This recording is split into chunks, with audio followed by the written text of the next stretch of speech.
and like cut this up and yeah. Okay, good. Like I'm gonna edit, like I'll edit this. Make it normal. Yeah. Usually I don't edit too much of like the middle since like pontificating. Yes. Okay. Cool. Whatever.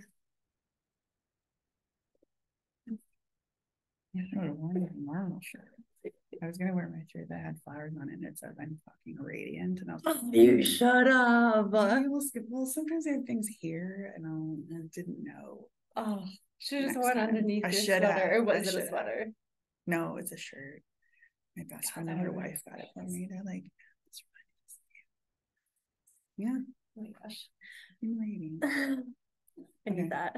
God, everyone needs that. I know. Just as a reminder, like, just throughout the day, it's fine. Like, oh yeah, I'm fucking radiant. Oh, yeah. By the way, you can swear as much as you want on this podcast. So welcome to Flow with the Grow. Hey, thanks. Yeah, super excited to have you.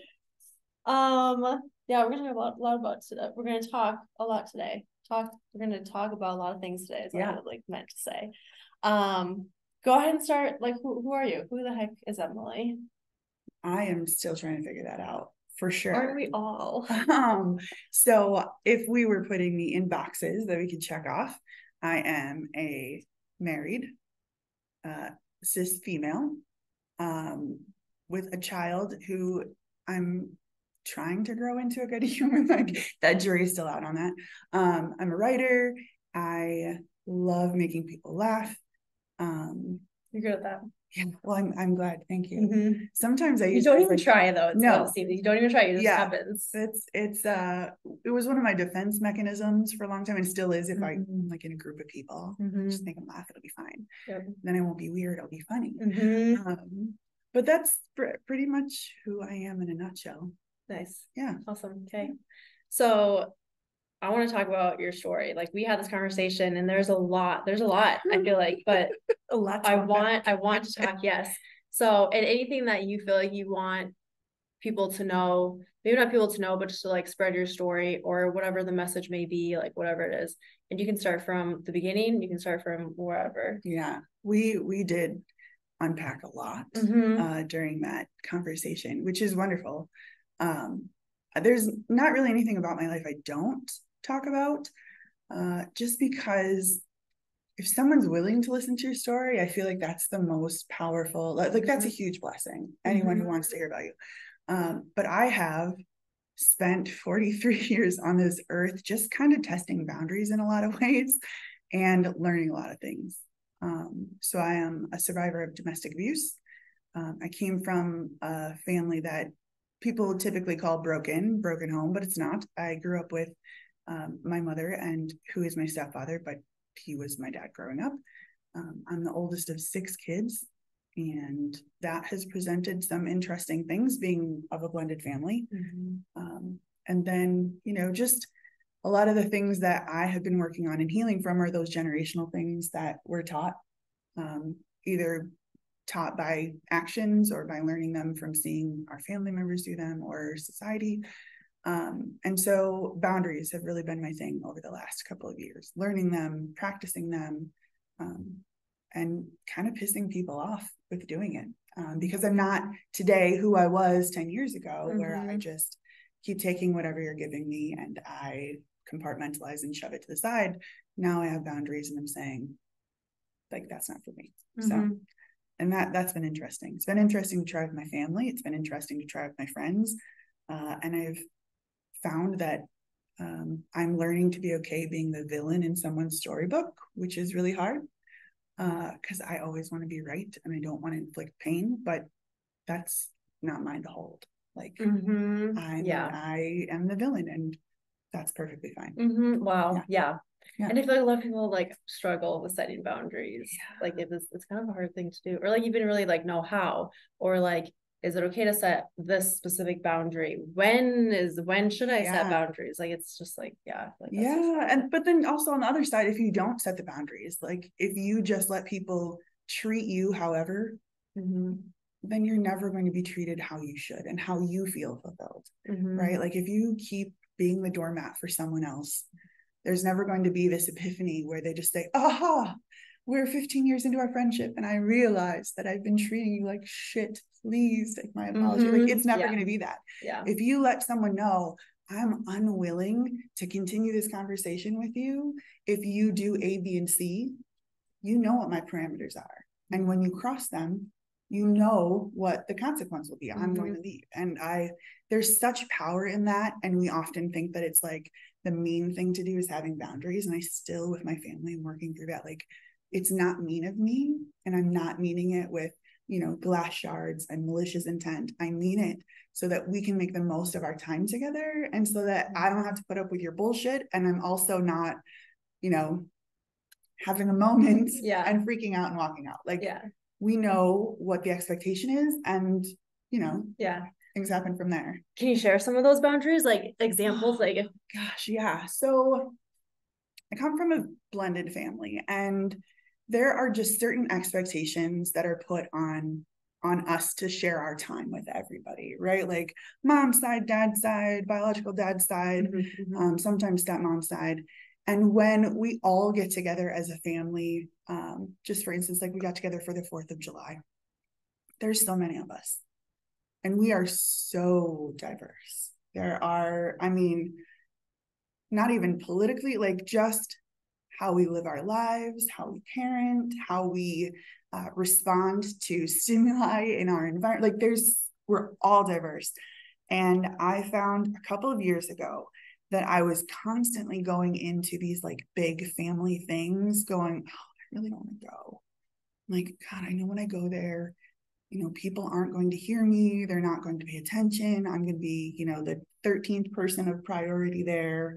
And of course, with that comes the work of saying, who gives a shit if you're 13? Like, whatever. But saying, I don't have energy to put out for all of that. And so-and-so's kids are going to be crazy. And this one's mouthy. And this one's like completely different from you. So expect to have turmoil. And it was like the Sunday scaries related to family. So what I've been doing is being really intentional about the time that I spend with the people that I love. So making time outside of that, but putting up my boundary for the day, saying, hey, we're going to come up and we're going to spend that time, but it's going to be for the day. And we'll be there to partake in all of the activities.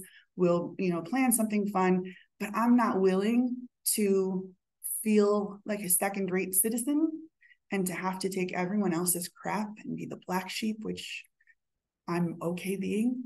But I don't want me and my family to have to spend time unhappy at your request. And so being able to say, we're going to come for the day. And it's not that anyone, again, is malicious. It's just not how I choose to spend my really precious time, Yeah. And so that boundary for some people is really hard. I make a lot of people mad by saying, we're not going to come and we're not going to spend $250 in the middle of nowhere at a hotel so that we can spend time with you, because it's not quality, right? We'd much rather be here doing things on our own. So it's hard, and you have to take the backlash with it, or you don't. You can silence your phone and all your notifications. But this year was actually a really good year, because I think a lot of people knew that that's what was going to happen, because we set the expectation. We said, this is going to happen. And we don't buy into any guilt anymore, where it used to be, but so-and-so doesn't have much time left on earth. Well, that's why I want it to be good time. I don't want it to be time where I'm resenting having to come here and being treated poorly, and them, feeling however they feel. Again, can't hold that for them, but that's exactly why I won't go out of guilt. So yeah, and it's hard, but boundaries are so worth it. My mother has been probably the hardest person to have boundaries with, just because she was so young when she had me. So my mother had me when she was 18. And so we've had a really interesting relationship. And I was a typical teenager, right? And she wasn't too far ahead of me in age. And so we bumped heads a lot. I am a lot like her in many ways. And then my sister has the other half of her, which is probably why my sister and I love to dislike each other every other day. But my mom and I didn't have boundaries for a long time. And it created an odd dynamic where, when she was divorcing my dad, the man who had raised me, we became almost friends. And working with her through some of like the emotional stuff that she was going through was not appropriate for her to share with me. And it wasn't appropriate for me to ask her to do at times. And so that was really hard, holding those boundaries. Hi. So I'm the manager, but Parker went home sick. Yes. He told you about feeling hot. Is there anything that you guys need, or you're good? No, we're good. Okay. I'm like, we just gotta lock him in. I'm training a manager that flew in from Oklahoma. So I'm like, I can't sit there, Parker. Yeah. I'll give you my number, so if you guys have anything that you do need. Parker left us his card too. Oh, he did. Okay, so you have that. Yep. We are good. And he told you to go out this door over here? Nope, but we will. So and we'll double check to make sure it's locked on our way. So not this one? Yep. But the side one, and just if you you got a fob in. Okay. So once it shuts, just pull it, see if it locks. Okay. Okay. Perfect. Cool. Thank you. Thank you. So my mother and I have always had this really interesting relationship, and at times it's come with its own turmoil. But when she was divorcing my dad, the man who raised me, we got into a friendship. She didn't have anyone to turn to, and so I became that person. And I also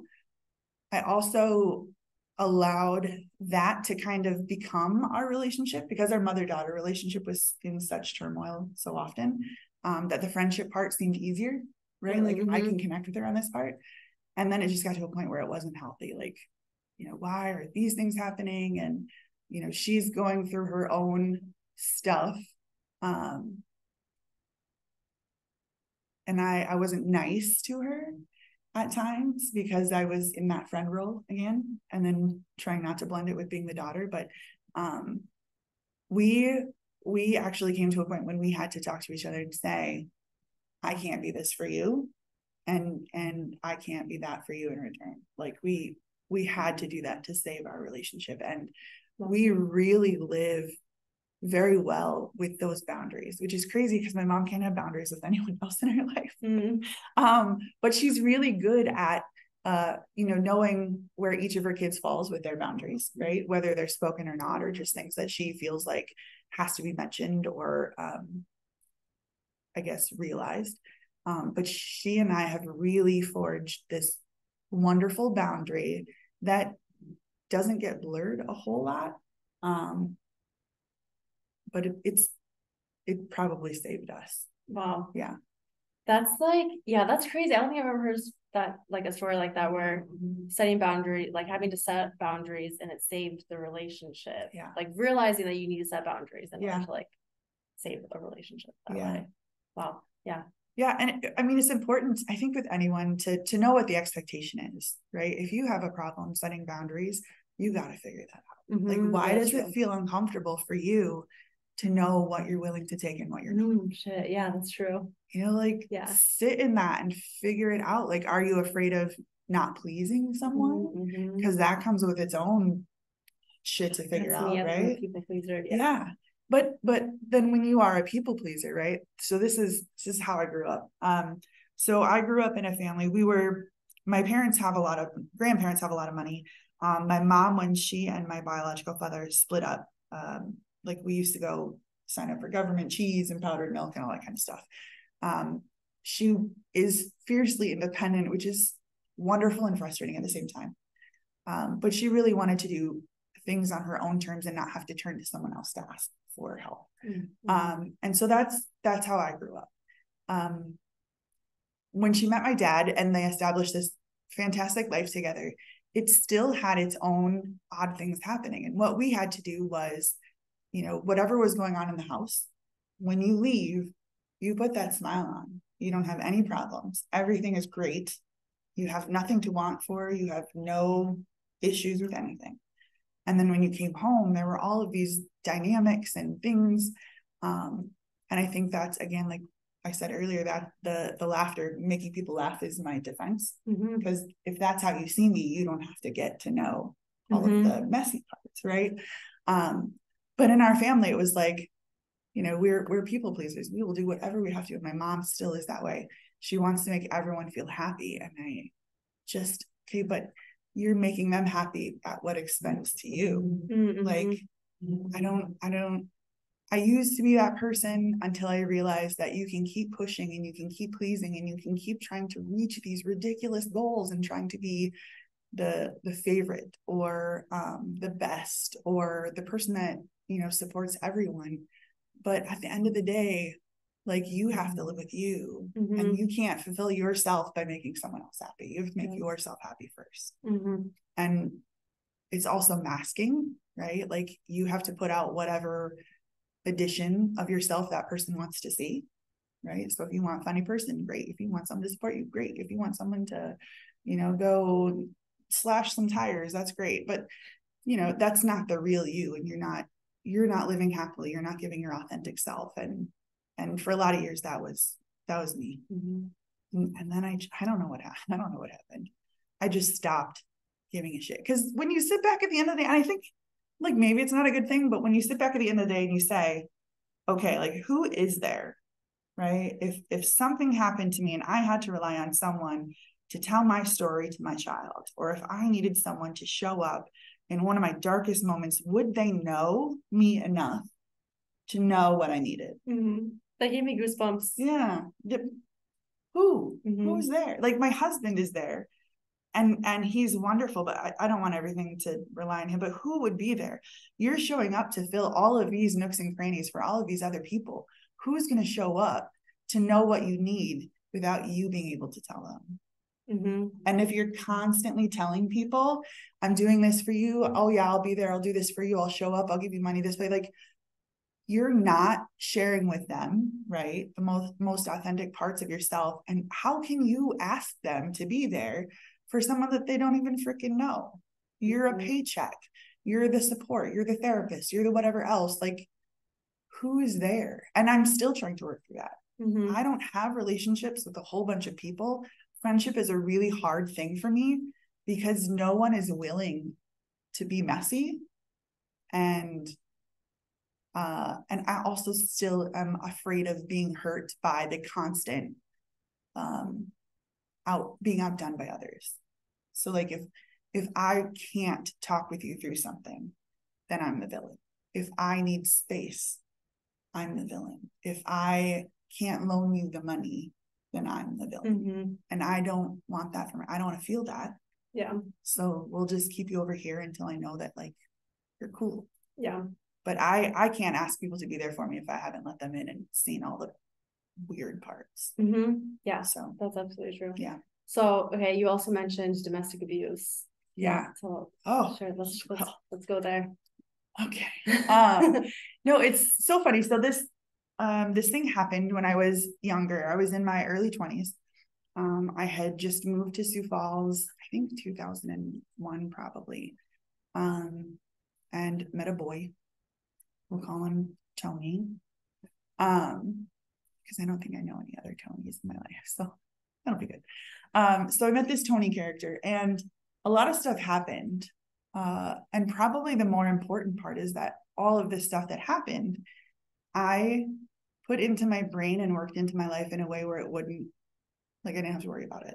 Just, like, went into a box in the back of my head, and we occasionally joked about it, and it was fine until I was 38 and had the opportunity to go and talk to people with the Purple Purse event, which is an event to raise awareness around domestic violence and domestic abuse. So 2001, I had moved to Sioux Falls. I had broken up with a longtime boyfriend from Germany, which was fantastic. Everyone should have a foreign romance. Like, it's the thing to do when you're 18. So I was just living my best life. Thought I'd come to Sioux Falls. Grew up in a small town about an hour south of here, 10,000 people, and moved to Sioux Falls, which is 10, 20 times bigger than that. So I was having lots of fun, and I met Tony. Tony at the time he was dating someone. He told me he wasn't, that they were broken up, but duh, I should have seen the signs. Like, I don't know how many red flags you could wave, but I was like, hey, what's great? So he was connected with someone else and living in an apartment with her together. We had fun, just kind of hung out. And then we had kind of gotten together, and he started staying at my apartment more often, which was interesting. But over the course of a year, things changed pretty dramatically. When we first started hanging out, we were kind of part of a group of friends. And then slowly over time, like I couldn't go out without him wanting to be there and knowing where I was. And this is like the beginning stages of cell phones, when you still were, you know, using the whatever to type out. But it happened that our relationship became really, really toxic really quickly. And there were instances in which he would become physically abusive. And those were only a handful of times. The main abuse that happened was emotional. A lot of stalking behavior, a lot of just diminishing, a lot of gaslighting, a lot of just like putting the fear of God into me. And I stupidly, and I shared this with you before and I'll share it with you again, should have fucking known, right? Because one of the first times I had experienced Tony with his friends, we were actually picking him up from jail at the Minnehaha County Jail. And I had shown up with his friend. They were going to bail him out. And it was because he had slapped his ex-girlfriend, right? And had been arrested. And so I was like, okay, teehee, you know, this is what happens in the movies. This is like every love story has the bad boy and the good girl. And so that was that. And like, meant nothing to me. Like, had never witnessed domestic abuse ever before. I'm like, so she got slapped. What's the big deal? Like, she probably deserved it. So just like probably a month later, we were shooting pool at, I think it was Acme back in the day. It no longer exists anymore. Thank you, Jesus, that place is no longer there, because many crazy things happened. But we were shooting pool, and this ex-girlfriend of his walks in and comes up to me, and I thought for sure we were going to throw down. So I was ready. And she walks up to me and she gets close to my face and she says, I hope he hits you like he hits me. And I looked at her, and I looked at her and I said, I will never make him mad enough to hit me. As if she deserved what she got. Like, just blows your mind now. Right? Like, now I look back, I'm like, what the fuck? How could I say it? Like, who I am now would never in a million years say that. But who the fuck did I think I was at 21 years old to look at another person and say, hey, guess what, girl? You deserve to get your ass beat because you set him off. You were the reason that, like, you know, and we talked about regret. I don't regret things that I could do over. I regret the way that I handled things, and I regret, like, there's disappointment with that. I never want to do things over because then I wouldn't be here. Right. However, I look back on that moment with such disappointment, and like, I want to beat the shit out of me at 21. Like, A, why did you say that? B, how could you not have known what was coming? How did you think that you were so different? The error in your thinking that you as a woman could do anything to provoke a man to hitting you or treating you poorly is ridiculous.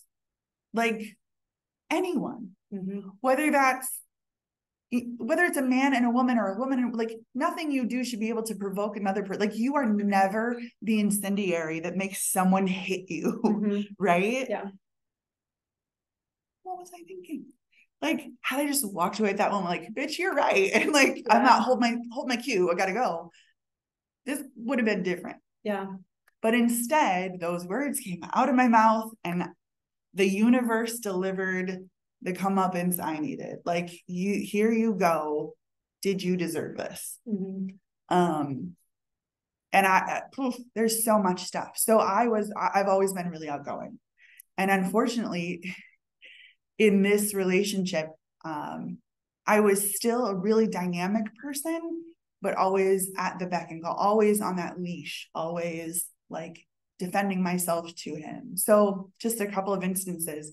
There was one night, a friend and I had gone out as a group, a gal friend and I, and we met up with a couple of friends, her boyfriend and his friends.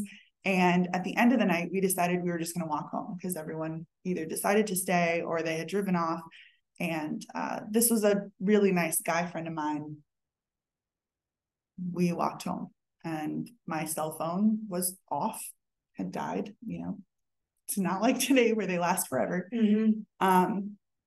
So unbeknownst to me, Tony had been driving around outside of the bar that we were at, waiting for us to emerge, and had been following us with his lights off on the streets of Sioux Falls, and had followed us. I think we got as far as like behind the Best Buy, I want to say. Anyway, had pulled up and opened the door and said, "Get the fuck in the car." And I said, "I don't want to go home with you right now. Like, we're walking home. We're walking it off." And he said, "I don't think you understand. Get in the fucking car." Okay. So I got in the car. My friend, we'll call him Jay, said, "She's not going if I can't go." So he hopped in the back and we proceeded to go to Jay's house to drop him off, his apartment, dropped him off. And then we went home to my apartment. And the entire time I'm being told that I am a cheater, a bitch, a liar, a whore,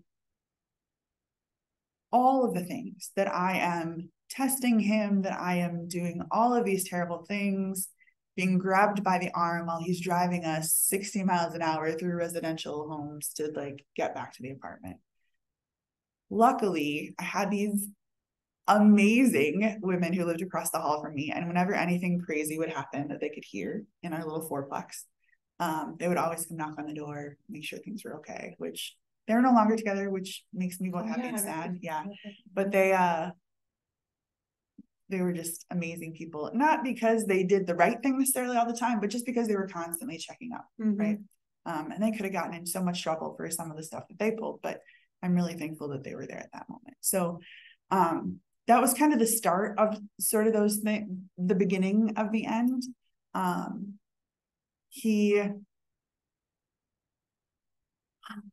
can't say, let me preface this. Let me preface this by saying, I knew what was happening. And did it suck?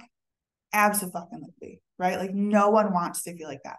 But when you're away from the moment and you see the exhilaration, right? And like, oh my gosh, my life is so passionate, right? Like the ups and downs, and this is like a roller coaster ride, and this is what you see in the movies, and like this is the person that loved me so much that he's willing to fuck everything up in his life to like have me. Like, this is amazing. And there was that for me, and I own that. It can both be the worst thing in your life and also the thing that you wanted most. I wanted to be the person that he needed for the rest of his life. I was 21 and like I had no idea. Once we were taking a trip to my grandparents' house. They had not met him yet, and my grandparents mean a whole lot to me. They have my entire life. We were taking a trip out there so that they could meet each other. And there are a bunch of river hills when you get out, probably about 40 minutes from their place. You lose all cell reception. You did back then, and now it's spotty at best. We had gotten into an argument about something. I don't even remember what it was. He was displeased with my response or my lack of response. And he, in the river hills, slowed down a bit and pushed me out of the car and said, "Find your own way home." I had no cell phone. This is a highway that goes through, like I said, the river hills. So there's ups and downs. And if I was walking anywhere, I'm probably 15 miles from the nearest homestead of sorts because it's rural. So he let me walk for a little while, and then he ended up coming back, and like a dope, I got in the car, right? But it was just enough to like remind you, I own you, right? Like whatever I do, you need to depend on me to get home, to do this, to do that, to have friends, to, no one's going to want you. No one's going to. So as much as I felt like this really thrilling thing of like being wanted so madly that this person is just fucking crazy, there's also that like diminishing of who I was. And then you just don't feel great. And then there's also the issues of like, okay, my biological father doesn't really care much about me. My mother and father my mom and dad had split up at this time through their divorce, and my dad was out living his life, and my mom was, you know, living her life and getting her mental health together. And so there was like no place for me to really go. So he was it. And it was like this perfect mix of bullshit in my life that he was the only person I had to cling to. So it sucked. But I eventually decided that it wasn't healthy, that this was not how I wanted to live my life. Not that I had any like real clarity about what this was, because I was still only 22 when we broke up. But I couldn't sever myself enough from him. I kept coming back or allowing him to come back again because I had no one.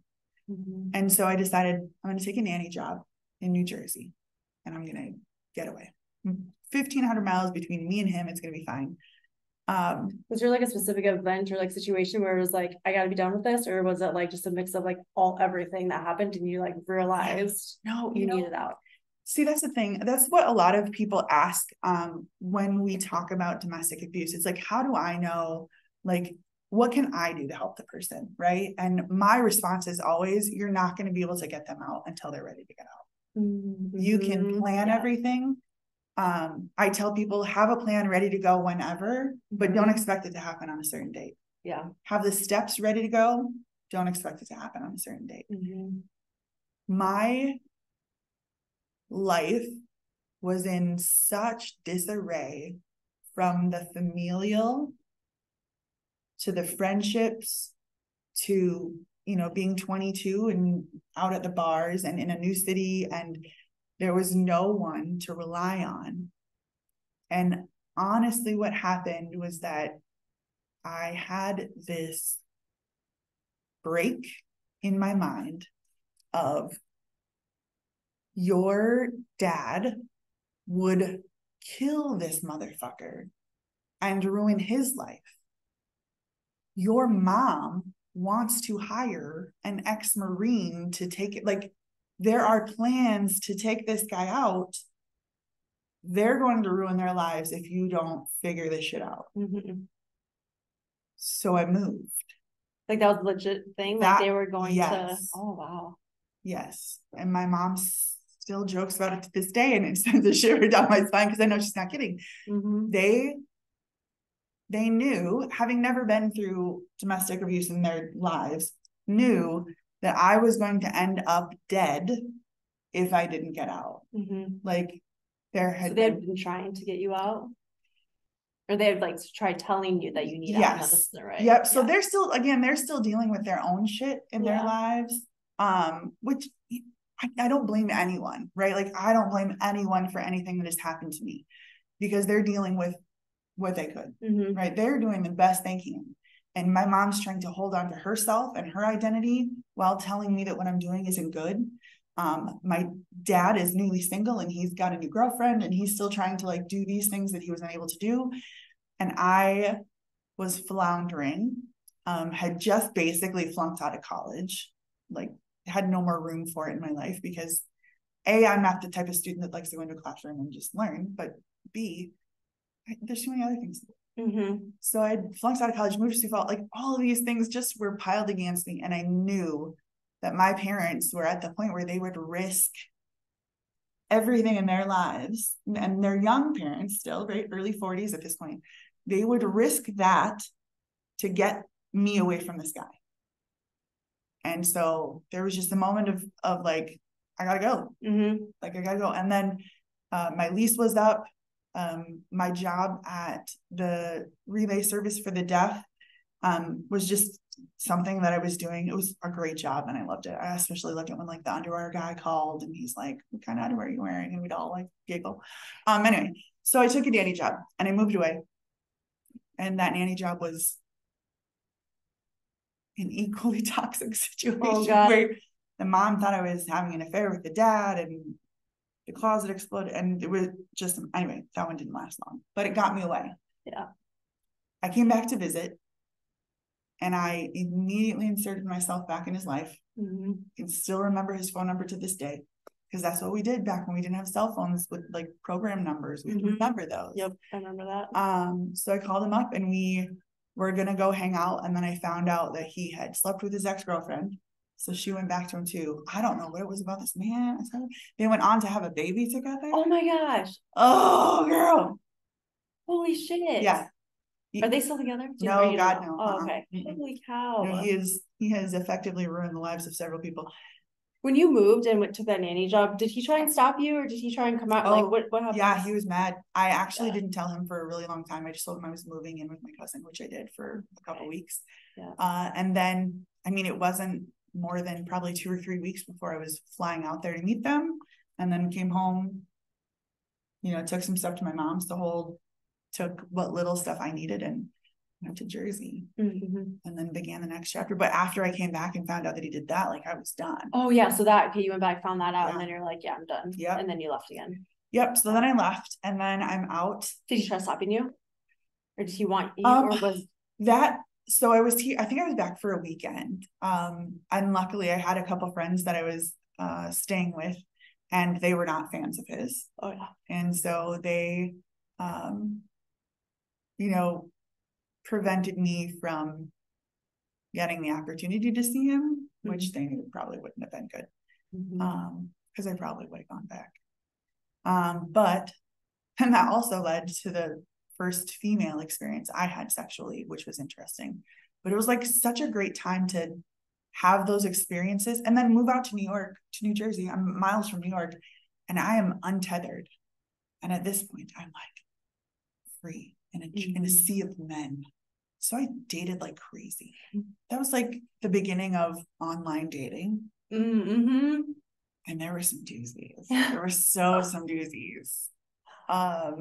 But it was really good. Like, I had all of those experiences in the midst of this crazy chaos, not filtering through any of them, just kind of like, oh yeah, they're in my mind, and then we're like, just put them where they belong, and moving on. And then I ended up meeting my ex-husband, and we dated for 6 months before we got engaged. Oh, that's right. Yep. Yeah. And then I think we set a date for like 2 years in the future. We got married and didn't last a year. So yeah.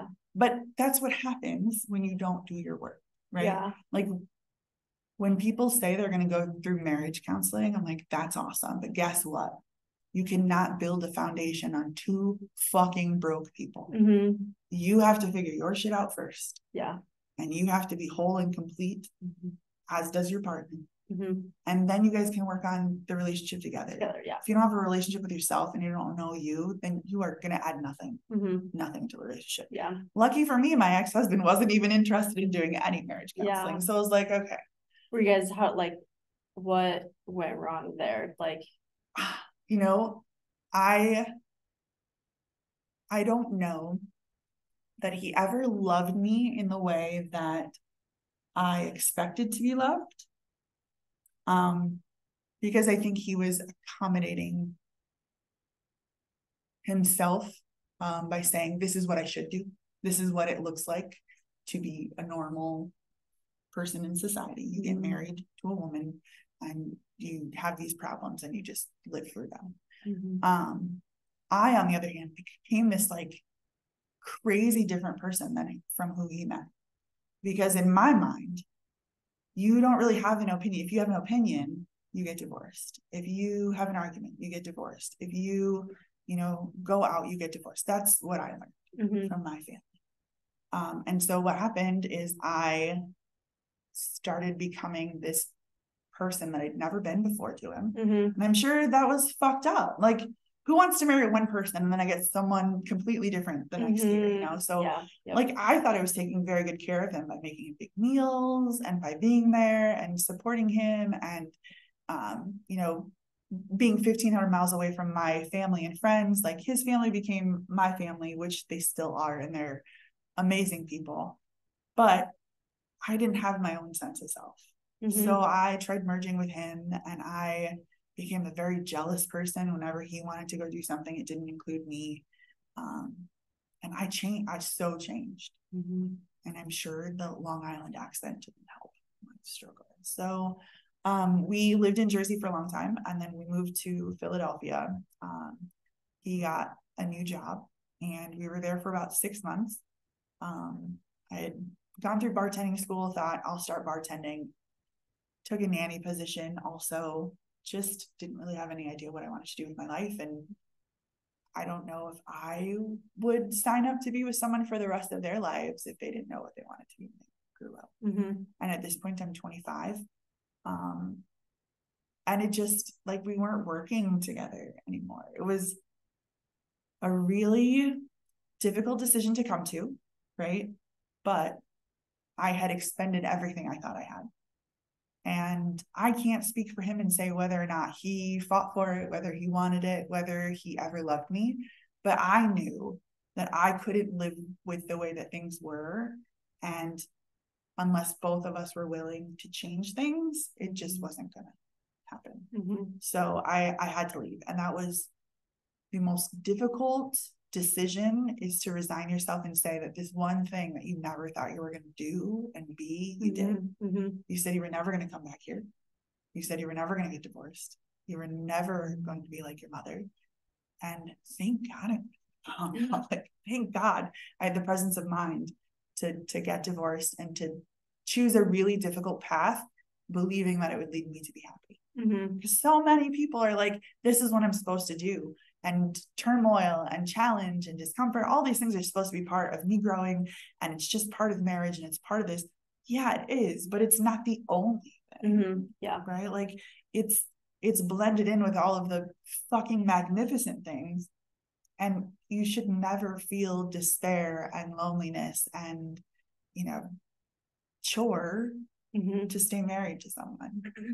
And so thankfully that ended, and it didn't end with a bomb or anything. It was just I asked to get out of the family. I got out of the family. I came home and I was like, fuck this noise. How did I get back here? Like, this is not where I wanted to be. And then all these amazing things happened. So, and I feel like a lot of people tend to stay in a marriage when they want, even when they want to get divorced, because they, I don't know, they just think that it's just how it has to be, or they're afraid. I know it's a big, complicated process, but and that could be one of the reasons why.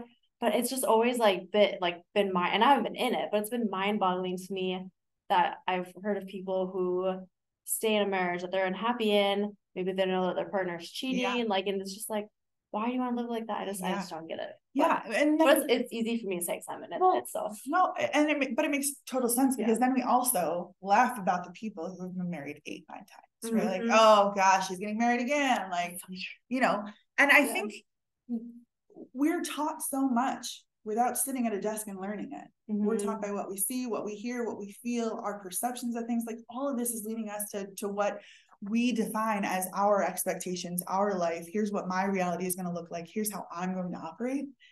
And we don't take into account the fact that we're number one, right? Our happiness is really important.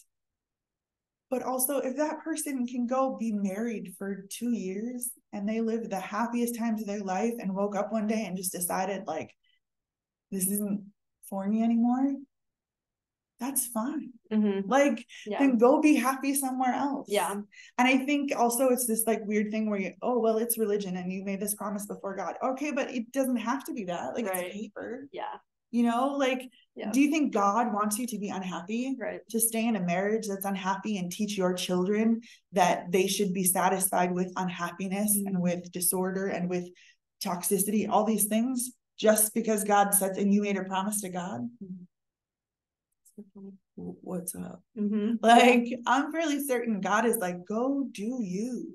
Don't hurt other people, right? Don't be an asshole, but go do you. Find your happiness, right? Lean into the discomfort and learn the things that you're here to learn, and give experiences to people who can experience the best of you. But no, he's saying go ahead and stay in this shitty marriage that you're not fulfilled in and that you don't want to be in, because that's for sure what he wants.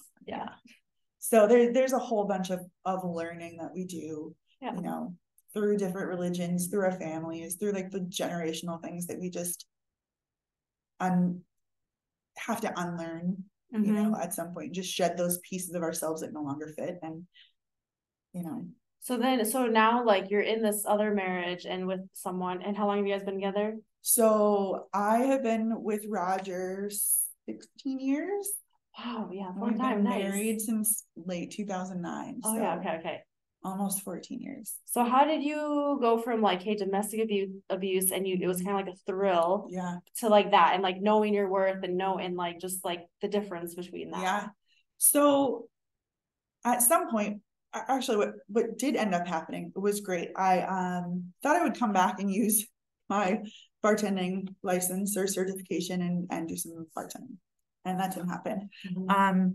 Mostly because I was unwilling to like hang out with drunk people again. But you know, drunk people and children are the same. I ended up getting a nanny job, and then I moved on to working with people with disabilities. Haven't stopped doing that since I've been back, and I moved back in late 2006. But I got to know how behaviors happen, like how the brain works. I worked with one of the best psychiatrists in the area, a great psychologist. And what's crazy is that the psychologist could see my thirst for knowledge and to understand exactly why these people who had co-occurring disorders, so had, you know, the developmental or the intellectual disability along with mental health issues and along with sex offending. So I wanted to know like why all this stuff happened. And he was so amazing and pivotal in my ability to understand my own behavior and the behavior of others and like why those things happen. And so it was through these the first couple of years that I was back, that someone took a chance on me to give me knowledge that he didn't have to spend extra time explaining these things to me. But he did. And it was through that I was able to like, oh shit. So this is why I keep getting the same result, is because I haven't healed or worked through these things about myself that are continuing to bring me down, right? Like I didn't know enough about myself to understand it. There's always a scene in a movie where like, you know, the rain's coming down and the woman's like, why God, why? And I had this moment like, this is the reason why. Like you haven't healed those things about you. Haven't worked through the things that have been done to you, that you have done. You know, you have to go through all of those things and not make them line up and not make them perfect. You have to hold all the ridges of those broken pieces and understand why in order to go forward without repeating the same mistakes. And I tell you, I ran my fingers over every jagged edge of everything and kept learning at the same time and understood that like my marriage wasn't my ex-husband's fault. Like the ending of that marriage wasn't because he turned into an asshole and decided one day he didn't want kids.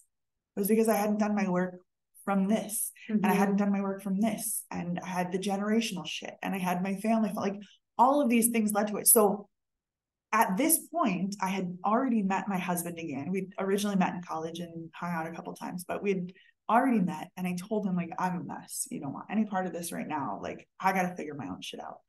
And he will tell you to this day that he tried very hard to get in my pants, but it didn't happen. Even though I wanted it to, finally, after months and months and months, I was like, I'll be your girlfriend. He's like, well, you didn't want to yesterday. Like, what's different about today? I'm like, I actually know what the fuck I'm doing. But it took a lot of working through that to really understand that I have to be okay with myself. And I have to start to scab those wounds that were preventing me from healing and moving on in a healthy way. Yeah. Like whatever happened to you, like we all get dealt a shitty hand of cards at some point, right? And sure, you can fold them, but if you're going to stay and play, right, then you're going to work your cards to your benefit. That's what it is. So you can take your shitty cards and you can, you know, get another hit. You can, you know, fold. You have so many options, but you have to play them. Right. And you have to make the most of your hand, despite what you've been given. So I'm about to do that. Right. Like I got to figure this out. And so I started doing my work and I started building boundaries. It was really important when I came back to do that because I didn't want to fall back into a lot of things. So probably within like 3 years of being back, by the time I got married, I'd really done my work. My husband had to account for a lot of things because I still had my daddy issues. I still had trauma from the domestic abuse. I still had the unworthiness and the fear of being in a marriage. I didn't want to get married again. So he's dealing with all this stuff, and bless his heart, he didn't leave me, but we became really good communicators, and we both had to learn how to communicate, which is, I think, the fact that we learned that together and learned how each of us communicates best and in what environments we communicate best. He also learned when I don't and what things will trigger me. And I learned about him that he's a spreadsheet guy, and so everything's black and white with him, and there is not really a gray fuzzy area. And so we just really did a good job of learning and growing together.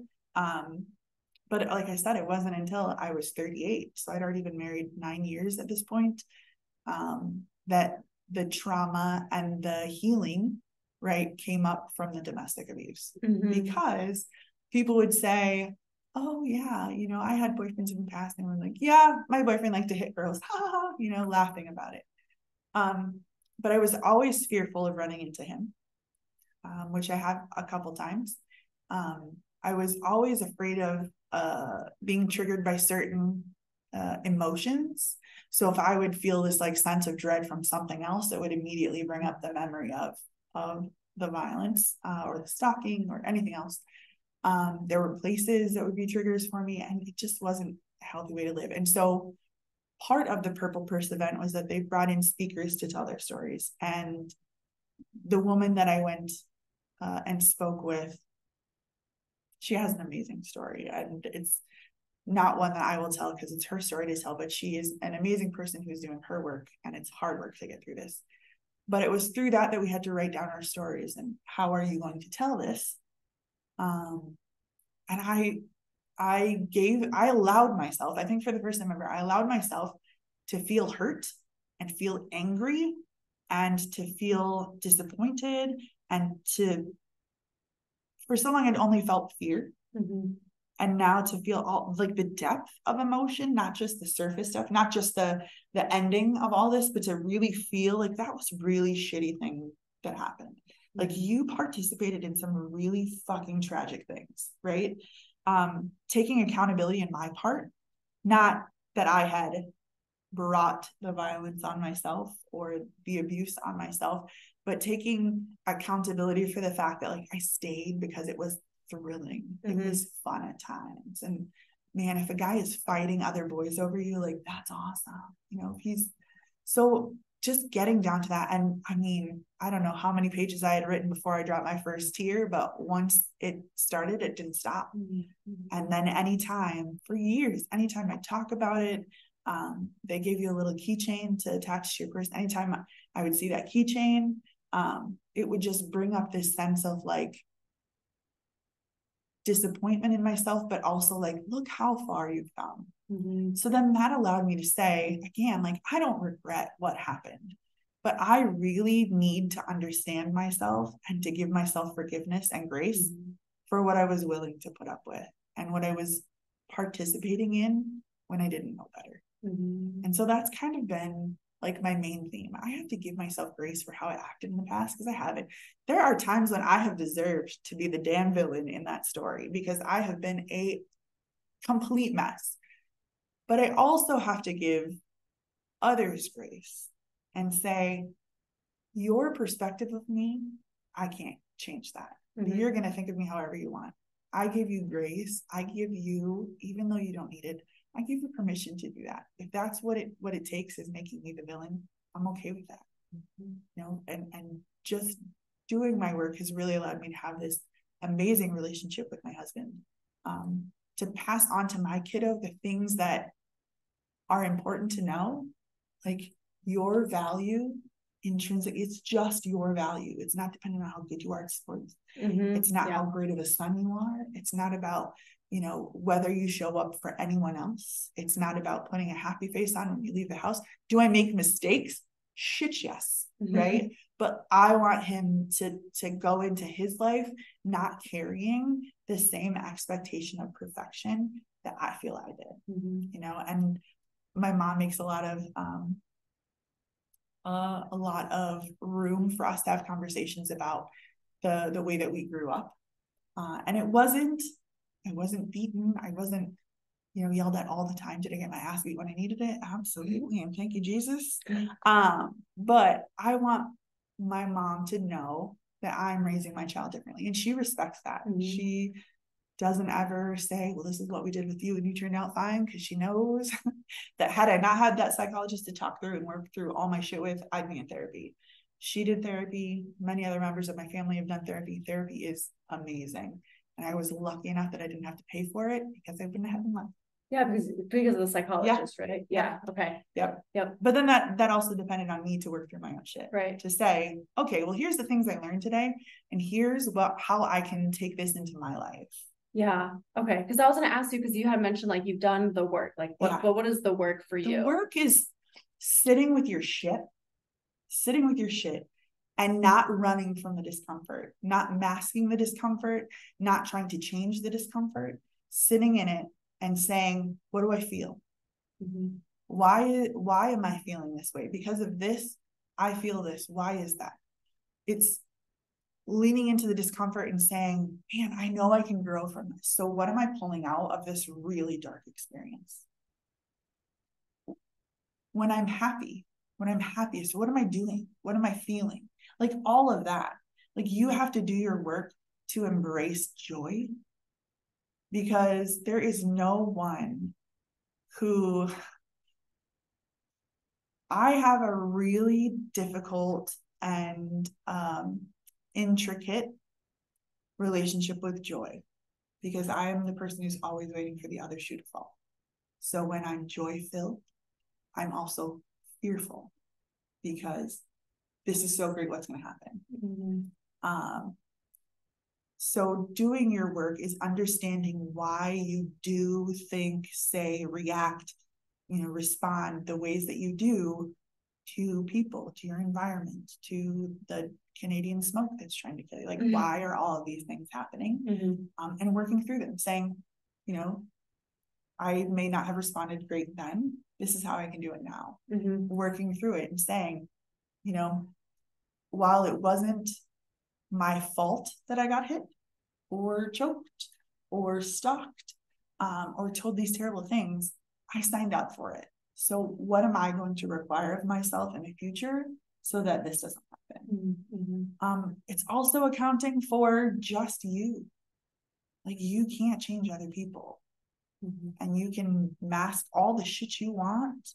Like I was saying earlier, you can be whoever they need you to be, but until someone knows who you are and gives you the grace that you need to give yourself, like, relationships are going to be weird, So working through it, and again, therapy is a great way to do that.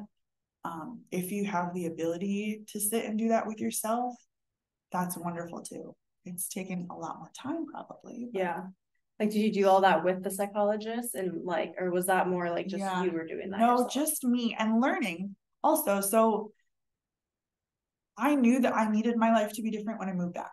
Like, I have very obviously chosen poorly, not just with relationships, but just in general. Like, some of the decisions I have made with friendships, with places that I've been, knowing that they haven't been healthy, just all of it, like, I know I have to change things. And so how can I take the knowledge that I'm getting and how can I apply that in a way that helps me to grow towards who I want to be? Right. And I'm still constantly doing that, but filtering out all the bullshit and saying, here is what I know about behavior and why people do it too. This has also allowed me, and this is the craziest thing, this has also allowed me to see why people are the way that they are. My grandparents, my mother, right? My sisters and brothers, me, my husband, my son. I understand why it happens. And that allows me this like great feeling of, okay, I know why you're doing it, right? I can help you with the awareness of why you're doing it. If you're unwilling to do that and you're still just going to operate out of your trauma response or whatever, cool, I'm out, right? So I can get away from this, not necessarily understanding like exactly why, but knowing enough that like, if you're not doing your work and you haven't done your work and you have no awareness around why, you can't be in my life. Because that you are just responding to what's happened to you before. And I was recently in a job where our director is someone who operates out of trauma response, and that didn't work well with me. And so I had to leave eventually because, again, it brought up those feelings of the Sunday scaries. What's going to happen next? I have to shadow box because I'm not sure how this person's going to show up at work tomorrow, just like I was with Tony. I don't know what his affect's going to be when he comes tomorrow. If he shows up and he's got a flat affect, is he internally in turmoil and going to, come after me? If he's hyped up, is he going to come after me? Or is that just like the outward response and not? So all of these things taught me, right, about what my director was doing. Like, I am unwilling to stay here and deal with the toxic environment, which brought up a whole different bit of issues. But you constantly learn, and you're constantly making yourself better by filtering through the experiences and your perspectives and all those things. And then what comes out, you want it to be the best of you. You want it to lead to your happiness. And sometimes it doesn't, and you fuck up. And then that's when you like give yourself grace and say like, cool, I tried it, it didn't work out, cost a lot of money, whatever it was, and then move on. Yeah, because you learn. It's just like a learning process with I never want to not be learning. Yeah, I love learning, but I don't ever want to be in a place where I'm just comfortable, like everything's peachy, right? Yeah, because it truly is through that discomfort that you learn the most, and you can tap into your authentic self and have experiences that really change your life. But don't sit in the discomfort forever, right? Like, take the discomfort, start to understand why, and then make a change. Yeah. Right?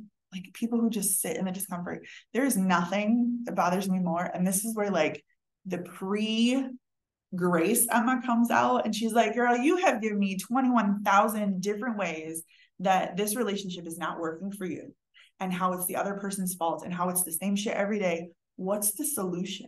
Right? Like, how are you going to solve it? Because I can't hear you bitch again about the same shit that you've been learning for the last 6 years.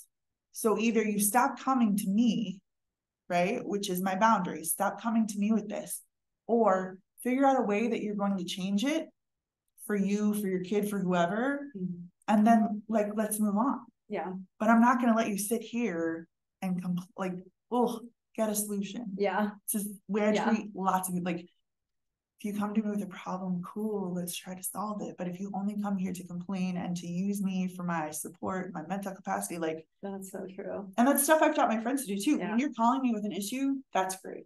Text me beforehand and say, hey, do you have the bandwidth to carry this for me for a second? Fuck, that's good. Right? Yes. Like, and they do that because that's my boundary. Yeah. Sometimes I am so full of my own emotion that I'm going to say something to piss you off, right? B, I'm not going to be a good listener for you. I'm not going to be a good soundboard because I'm already tainted by whatever bullshit's going on in my life. Or maybe I'm just in a spot where I don't want anything to bring me down. Yeah. I need you to ask me about my capacity to hear what you have to say. That's like amazing. Yeah. Holy shit. But like, what an easy requirement. Yeah. And what a great thing to give your friends too. Yeah. Hey, I have this thing. It's kind of heavy. Do you have time for it? Yeah. Do you or have the mental capacity, like you said, like, I feel like that would improve so many like relationships and friendships, like just to be able to ask. Yeah. That. How many times when you look at your phone, when someone calls you and you look at your phone, like, I can't deal with this right now. Yeah. Right. But maybe it happens to be a great thing.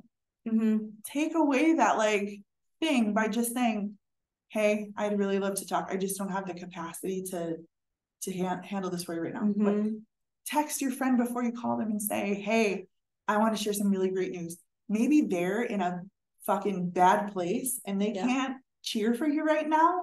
Yeah. That's fine. Yeah. But don't call them, tell them this great thing, then be upset about their response because they're trying to deal with their own shit. And then that puts space between you. So just ask them if they have the capacity to hold this for you for a second or to hear you, and the world's problems will be 80% less. Yes. So Yes, Yeah. even if it is something exciting or like great news. Yeah. Both Boundaries. both ends. Yeah. Oh shit. That was a very aha moment for me. Well, look at that. That And was- you're that was younger than great. I was when I got any of my aha moments, so you're ahead of the game. God. Yeah, wow. I love that. Yeah. So like what do you feel like has been, I don't know, this is maybe gonna be a hard question, but like the biggest like learning lesson from all of that? Or like, yeah. I think the recurring thing, lesson that I still to this day continue to learn is that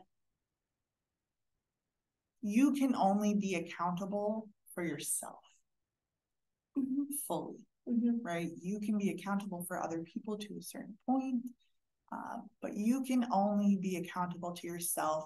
And with that, you are accountable to yourself for your happiness, for your future, for your, your own worth, your value, your intrinsic value. It's so important.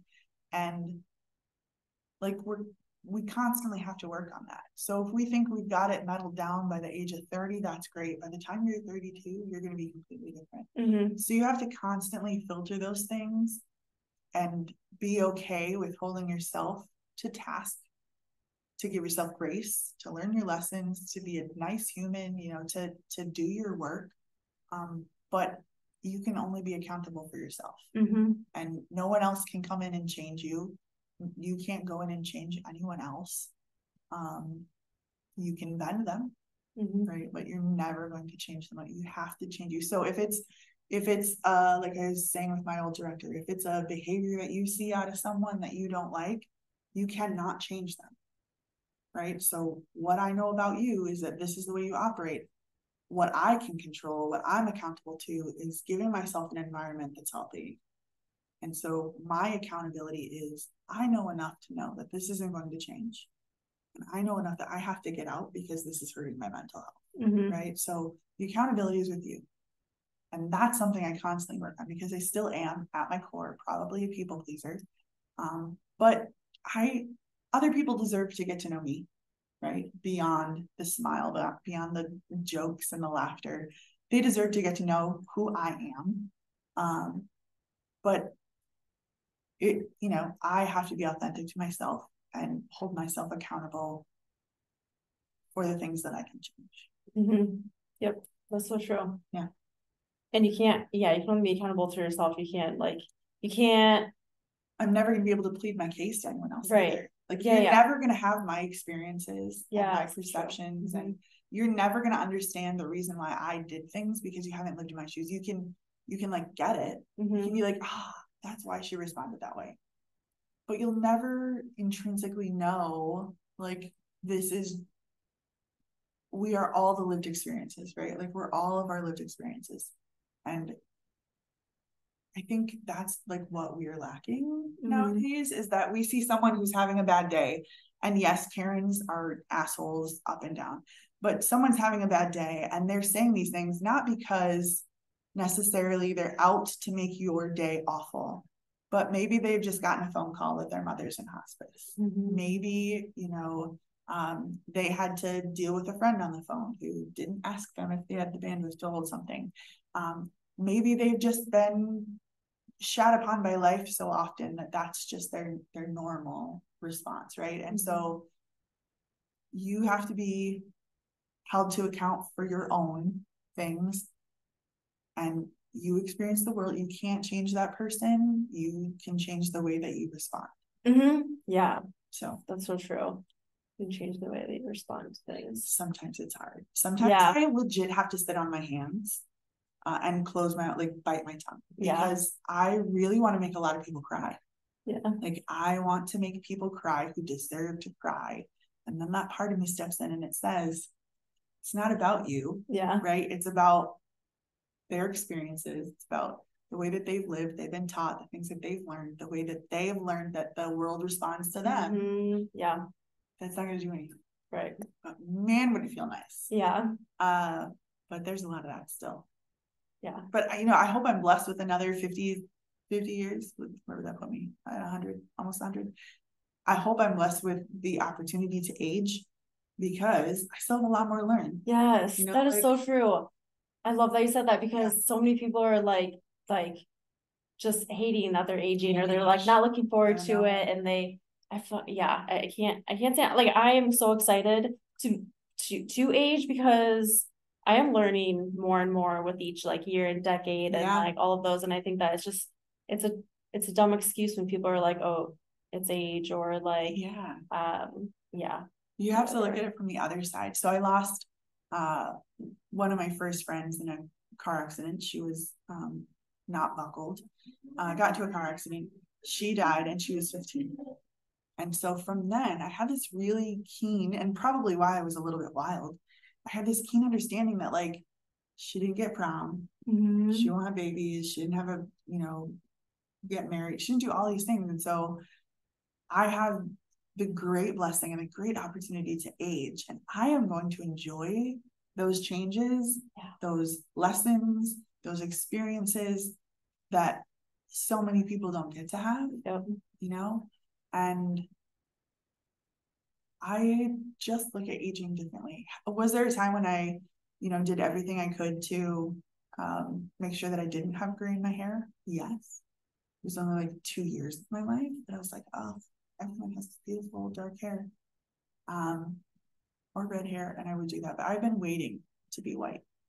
I've been waiting to have, like, to reach that point in my life that I can see a community, not just as it pertains to me, but like a wider place where people work together. And I think once I got out of my 20s and into my 30s and now into my 40s, I start seeing how these things interact with each other, systems, people, that I think when you reach a certain age too, you kind of let go of that sense of like everything has a sheen to it, like everything is so magical, and then you get out into the world and you realize like, gosh, that was the veil that prevented me from seeing all the cracks in these things. Like you realize, your own mortality, you realize other people's mortality, you recognize that the things that people do, like people could be absolutely happy on the outside, and then you start to realize that their home life isn't great, or you start to understand more about the way that the world works, and like that's amazing. Again, it's that learning thing. Just love it. And it's cool because your perspective can change, like it'll shift, it'll change. It doesn't have to be the same. And then it shouldn't be the same. It's been interesting. It's been interesting to like be someone who wanted so badly to get out of the Midwest, and then to go and to still have an experience that wasn't great and come back home, dreading coming back home, dreading checking the box that says divorced on all of your stuff, dreading, running into your high school popular crowd and they're like, oh, I already got divorced. Well, me and my husband just met our second date. And you're like, that's awesome. Which just happened. But being able to move past that and say like, holy shit, not that I'm better than them now, but man, I have lessons that thankfully they won't ever have. Hopefully they'll never have. But I've learned so much from those really shitty things that I probably know myself a lot more than a lot of people will ever get to know. And that's and it's cool because you can pass it down you can change the narrative within your family moving forward now. I'm not going to hand the generational shit down to my kid, hopefully. I mean, I'm sure he'll need therapy at some point from things that I do, but it won't be the same shit. Right? Like, or you're at least like working on yourself to like try and prevent like anything. And it comes with a lot of recognition too. Like you have to recognize when you're doing things that aren't getting you where you want to be. Like, man, my kid knows what buttons to push. He'll be 9 next Monday. He knows what buttons to push. And now it's the eye roll. We've now discovered eye rolling. How mom responds to eye rolling. And mom has been like, you better fix your face. Right? Like that has been the thing. You better fix it. So now when I do it, he says to me, Mom, you better fix your face. So usually when I'm looking at his dad, like, I'm sorry, you did the dishes, but you didn't clean off the stove. Like that kind of like, Mom, you better fix your face. I'm like, I just want to be like, you know, yeah. But then having the can be like, okay, he understands that I do the same. Like, I understand that I am teaching him. Yeah. Where do you think he learned the eye roll from? Like, I had that down. But yeah, it's a good life, and it's never going to be perfect. And thank you, God, that it's never going to be perfect, because then I'd stop learning. I'd stop with the discomfort. I'd stop, leaning in to understand myself and others better. And I don't think that there's any need to just stop and be the same person for the rest of your life. How boring. How boring would I be if I was only the same 21-year-old? Yeah. Yep. That is so true. So I like aging. I mean, the wrinkles are a different deal, but we'll deal with those later. Yeah. Laugh lines. Yeah. Yep. Laugh lines. Yeah. Yeah. Next, my mom was just saying how she'll be 50 next April, I believe. And also she was just saying how she's just like dreading, she's like worried about her 50. She just like has this feeling that something that's not going to be good. I'm like, well, that's because you're already deciding that that's going to happen for you. Yeah, self-fulfilling prophecy, man. Yeah. And it's just like, if you put it into the universe, I'm a firm believer in energy. Yeah. Oh, 100%. It's yes. And it's there. And you just, there are things that you can control and manipulate, and whatever you put into the universe, whether it's thoughts or behaviors, like that's going to have a consequence of some sort, whether it's good or bad. There's going to be something that happens because of that. But she needs to put out the positivity, because she's, and I think because there's this, this really ruffles my feathers, and is a huge pet peeve of mine when people say, like, oh, I have this ache, it's old age, or like, oh, I'm getting it, just turned 31. Like, you're like, it's like the automatic excuse for people that's why they're feeling that way, or that just gonna go downhill from there. Like, you gain weight because of you hit this age, and then hormones go to shit. And I mean, I know that hormone, like that there's a little bit at play there, but like, I just hate, it's like you're already deciding that for yourself, and that's just because it's the norm. But it shouldn't be the norm. That's you're not like an injured elephant and need to, dig a hole in the ground and wait to die. Like, there's so much free will. But I think often that those sorts of things become an excuse. Like, I don't have to try anymore because this is just what happens. Right? Yep. And it's really all about perspective. Like, how you perceive that, and how you and like the environment, right? Like people telling you that, but you can choose to change that perspective and that narrative for yourself, and decide differently. And oftentimes we open our mouths and our mothers and our fathers come out, or whoever raised us come out, and it can be great sometimes, right? Like, the older I get, the more my mother comes out. And the more kind of I'm okay with it. When I was in my 20s and 30s, I was like, oh shit. And now I'm like, I understand why she said this, and it's so applicable to this thing. But I often think that a lot of the things that we say, do, and believe are because of our environment, of how we were raised. And so people can be like, oh yeah, my grandma had this happen when she was blah, blah, blah. So my dad died of metastatic bladder cancer at 46. And so now my brother is in his mid-30s yet? Yeah, almost mid-30s. So there's that thing, right? That like, we have to be aware of it, right? But we're not going to be fearful of it, because when we put the fear out into the universe, that just builds upon itself. So let's put the thought out that we have to be aware of what's happening. We have to be more vigilant in how we, do our doctor's visits, or have more awareness around it. But like, we can't be fearful it's going to happen, because then we're always moving towards that fear. We're not moving towards being healthy in our body, right? Yeah, that's true. So what you focus on is the thing that you drive towards. That's why like, if you see a plow on the road, you're not supposed to look at the plow. You're supposed to you look somewhere else to go around, because where your focus goes, that's where that's where your goal is. That's like, I never thought about it like that. Don't put it out there. Because those little energy things start connecting and bumping into each other, and then before you know it, you're 20 miles from where you want to be. But that's where your brain went. So you gotta like that. You gotta train your brain. Yes, you do. It's a thing. Wow, so much good stuff in this. Good. Holy cow. Cutting that up to make sense. I know. And it's coming out tomorrow. So gosh. I'm like listening to it today. But yeah, no, this was so good. Is there anything else that you want to like share, tell people, like a lasting message, like anything that you haven't gotten to yet? I think the overall thing that I want people to take away is that all of your experiences are a part of who you are, and never for a moment want the ability to go back and redo things, because then you're not you, right? You can regret how you responded, you can regret how you handled things, you can regret the fact that you didn't do or did something, but don't ever not be okay with the fact that you can't go back.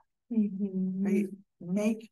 Make peace with you are who you are because of all of those small finite things and because of all the bigger things that have happened. And that's the beauty in living. If you don't like the things that you did or that you said or the way that you responded, sit with those things, understand why, so you can change them for the future and don't make the same mistake. You know, like don't be a dummy like me and repeat yourself 6 times before you finally do your work and get through it.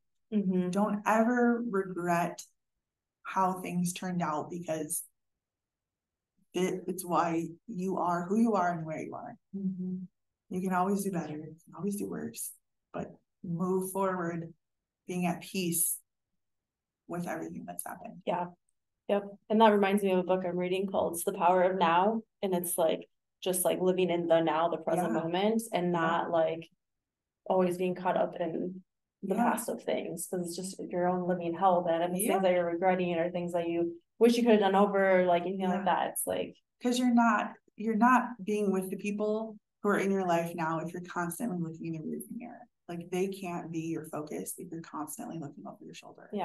Nothing back then is going to change, right? Take from it what you can and concentrate on doing and being better now. You can't, and I still struggle with like future stuff. Like my brain is wired to have anxiety, and so the constant what ifs, you know, and that's a trauma response also. But I am starting to work towards being present in the moment, not worrying about what comes next, but setting myself up to have the best outcome. Working right now to have the best outcome. So I can't worry about what happens. I'm going to do today what I think will give me the best outcome in the future. That's good. Future me can deal with it because I already dealt with the shit of the past. Like I know I got it, but I'm going to set myself up to have the best outcome. That's so good. I love that. That's so true. But it's still in practice. I still, I'm sure it'll always be in practice. Like, oh God, when my kid goes to college, well, bitch, that is 10 years in the future. You got some time to figure that out. Exactly. Oh goodness. So last question here. So this podcast name's Flow with the Grow. So everyone always has a cool different answer to this, but what comes to mind? I know I didn't prepare for this, but what comes to mind when you hear flow with the grow? Like, what does that mean for you? So flow with the grow for me just means that like in those moments that you are learning about yourself, you are growing, and that you can't stifle yourself. You can't completely make a stop. You have to constantly be growing into the things that you're learning. So like, don't ever put a period at the end of your sentence, you know, don't put yourself into a box.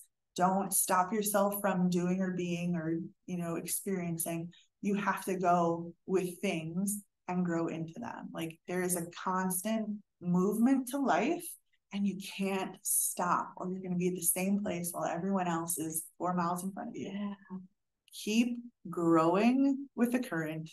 It's going to happen. You're going to grow up to be an amazing person or a shitty person. And like only you can determine that. But if you're a shitty person, we're not about to hang out.